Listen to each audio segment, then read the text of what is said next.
Paz do Senhor, meus irmãos, mais uma vez o teu amigo Claudionor Cardoso, passando por aqui e nesta oportunidade eu quero desejar a você um feliz 2023 e que as boas mãos do Senhor esteja sobre a sua casa como sempre esteve. Que o Senhor continue te guardando, te protegendo, te livrando de todos os males. Como o Senhor foi nos demais anos, te guardando, dando vitórias, não será diferente.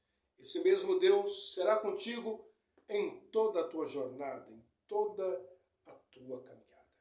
Tá certo? Quero ler com você um texto que se encontra no livro de Reis, 1 Reis, capítulo de número 17. Quero ler com você um texto, 1 Reis, capítulo de número 17, e o verso de número 13. Comigo, por favor, é claro, se você puder. Diz o texto: Então disse Elias, não temas, vai e faze o que disseste, mas primeiro faze para mim um bolo pequeno e traze-mo aqui fora, e depois fará para ti mesma e para o teu filho. É o profeta Elias que está proferindo essas palavras. Porque assim diz o Senhor, Deus de Israel, a farinha da tua panela não se acabará, e o azeite da tua botija não faltará, até o dia em que o Senhor fizer chover sobre a terra. Nós estamos observando Elias, o profeta, dando uma ordem, ou pelo menos falando com uma mulher da região de Serepta, a mulher a qual o Senhor providenciou para sustentar Elias. Elias está no ribeiro, sendo sustentado pelos corvos. O Senhor preparou os corvos para levarem alimento para Elias de manhã e à tarde. Elias comia daquilo que os corvos levavam e bebia a água do ribeiro. Mas a Bíblia é clara e categórica em dizer que o ribeiro se seca e os corvos já não levam mais alimento para Elias. Ele entende que é hora de partir, mas partir sem a direção de Deus, sem o mandar de Deus, é impossível. Não se pode tomar atitudes quando Deus não dê ordem. Mas aí o Senhor então brada e diz: Elias, levanta-te e vai a Serepta, porque já tenho preparado lá uma viúva que lhe sustente. Elias, talvez, o texto não diz, é claro que não diz, mas eu posso conjecturar. Elias talvez pensou, poxa, uma viúva, talvez ela seja rica, talvez ela tenha lá uma boa cama, talvez ela tenha lá um aposento, um lugar onde eu possa reclinar a cabeça, e talvez ela tenha pão à vontade. E a Bíblia diz que então Elias vai para Serepta, e quando ele chega na porta da cidade, Elias se depara com uma serva, uma mulher, uma senhora, apanhando 2 cavacos, é assim que diz o texto, 2 gravetos, 2 cavacos de lenha, para fazer uma refeição. E Elias então se aproxima da mulher e vai conversar com ela, e Elias entende que aquela é a mulher, a qual Deus prepara para que ela lhe sustente. Elias então pede água para a mulher, e diz: por favor, mulher, peço-te que me traga um pouco de água para que eu beba. E a Bíblia diz que a mulher, então, ela sai em direção à sua casa para apanhar água, para trazer água para Elias. Ele aproveita a oportunidade e diz: traga-me, enquanto vá buscar água, traga-me também um bolo pequeno nas tuas mãos para que eu coma. Nós não podemos esquecer que o povo, a terra, aquela região está árida, seca, sem chuva, e que faltava provisão. Faltava chuva, então faltava mantimento. A mulher também estava passando por essa situação. Ele diz: traga-me, juntamente com a água, um pedaço de bolo, um bolo pequeno, faze para mim primeiro. E aí ela diz: olha, a tua serva não tem nada senão um bocado de farinha na panela e um resto de azeite na botija. E eu vou fazer um bolo e vamos eu e meu filho comer. Depois nós morreremos. Ela estava querendo dizer, não tem mais nada para comer. O senhor não percebe que tem uma grande seca por aí? Então, não tenho nada para comer. Ele diz, vá e faze primeiro para mim o bolo. Traga-me para que eu coma. Depois você faze para ti e o teu filho. Bom, olhando para o texto, nós poderíamos dizer, Elias não está certo. Elias está meio que ruim da cabeça. A mulher acabou de dizer para Elias que não tem mais nada. Como fazer um bolo para Elias, depois fazer outro bolo para ele, o filho, se acabaria o azeite e a farinha justamente na construção do primeiro bolo. Só que o Elias, que estava dizendo para que ela vá e faça um bolo pequeno para ele, ele não está dizendo da sua própria mente. Ele não está dizendo porque quer dizer. Não, Deus está ordenando a Elias a dizer isso.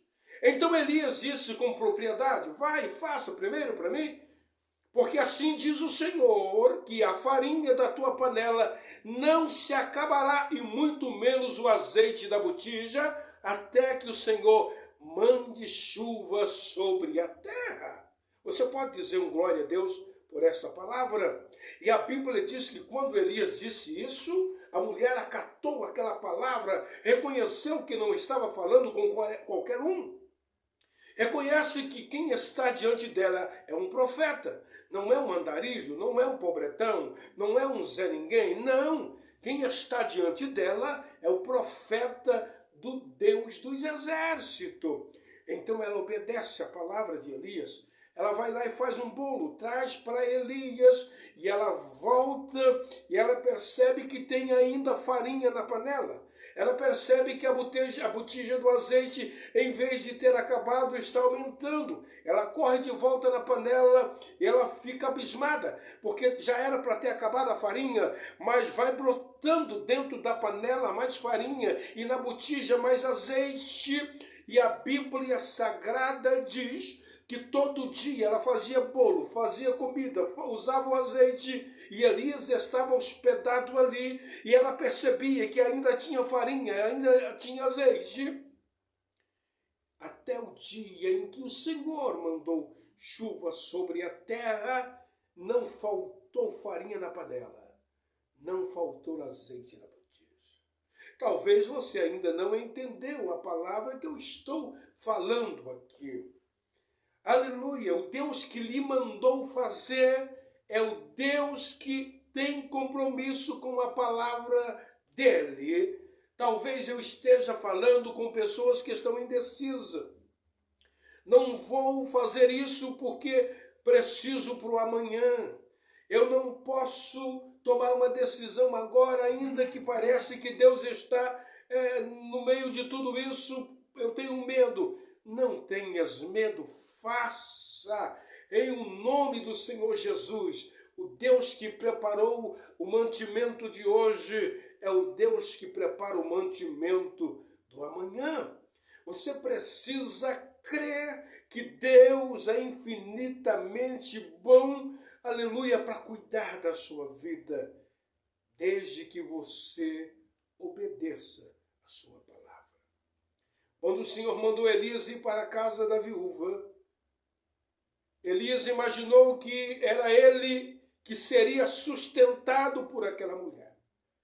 Mal sabia ele que Deus lhe usaria para que o sustento viesse para a casa daquela viúva. Talvez você ainda não entendeu. Você é uma porta de bênção na vida de alguém. Você ainda não se deu conta que Deus te mandou para determinado lugar, para abrir determinado comércio, para fazer determinadas coisas. Não é para o seu bem maior, mas é para suprir a necessidade de alguém, é para ajudar alguém. Quantas vezes nós pedimos para que Deus coloque ao nosso lado pessoas fortes, capacitadas, pessoas que têm uma eficácia para ouvir e para falar, mas aí de repente Deus coloca pessoas fracas ao nosso lado, pessoas mais necessitadas do que nós, e nós ficamos murmurando, e nós não sabemos que Deus trouxe essas pessoas para junto de nós, para que nós venhamos ser um canal de bênção na vida dessas pessoas. É simples assim. Talvez você que está me ouvindo agora, me assistindo nesse vídeo, você está dizendo, Deus está falando comigo. É claro que Deus está. Quantas vezes acontece algo na nossa casa, na nossa família, que nós somos obrigados um a cuidar do outro, e aí nós esperávamos que essa pessoa que eu estou cuidando era quem iria cuidar de mim, e agora estou eu cuidando, suprindo, alimentando, dando esperança para essa pessoa. É assim que Deus faz. Deus levou Elias até Sarepta para sustentar uma pobre viúva e o seu filho. Deus quer usar do jeito que você é. Pastor, mas eu preciso melhorar. Melhore. Mas Deus te usará como aquilo que você tem. Não precisa enfeitar. Não precisa trocar de rodas. Não precisa querer falar bonito e usar o vernáculo do português. Fale do jeito que você sabe. Use aquilo que você tem. Se é um bocado de farinha e um bocado de azeite, use um bocado de farinha. Use um bocado de azeite. Mas deixa Deus te usar. Tá bom? Não fuja. Não seja precipitado bastante a ponto de perder as bênçãos que Deus tem para você. Tá bom? Pense nisso. Tá bom? Preparando Deus, nós estaremos de volta com mais um momento da Palavra de Deus. Que Deus te abençoe.